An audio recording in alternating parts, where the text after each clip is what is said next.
అధ్యక్ష, తిరుపతి నెయ్యిలో కల్తీ అనే మాట లేదు.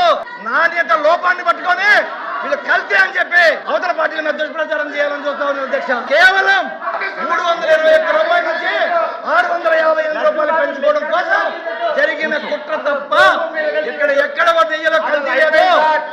మాధవ్ గారికి కామన్ సెన్స్ తక్కువ అనుకుంటా. సిబిఐ రిపోర్ట్ లో చాలా స్పష్టంగా కల్తీ జరిగింది అని వచ్చింది. రెండోది ఈ రోజు ఏమంటున్నారు అధ్యక్ష వీళ్ళు తెలియపోవచ్చు. ఇప్పుడు మార్కెట్ ప్రైస్ పెరిగింది. నెయ్యి కల్తీ చేసి నెయ్యి సప్లై చేయమంటారా 300 రూపాయలకి? వాళ్ళు చేసినట్టు నెయ్యిని కల్తీ చేసి సప్లై చేయమంటారా? కామన్ సెన్స్ గూగుల్లో చెక్ చేయొచ్చు. ఎంతుందో మార్కెట్ ప్రైస్ మీకు తెలుసు. కావాలని ఆరోపణలు చేశాను మీరు ఉన్నారు. ఇక్కడ మళ్ళీ చెప్తున్నా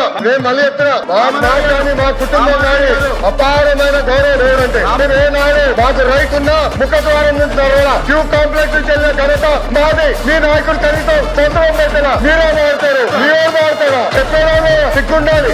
కల్తీ జరగలేదంటారా? కల్తీ జరగలేదంటారా? దేవుడు వదలబెట్టాడు. మాధవ్ చెప్తున్నా దేవుడు మిమ్మల్ని వదలబెట్టాడు. టైం అంటే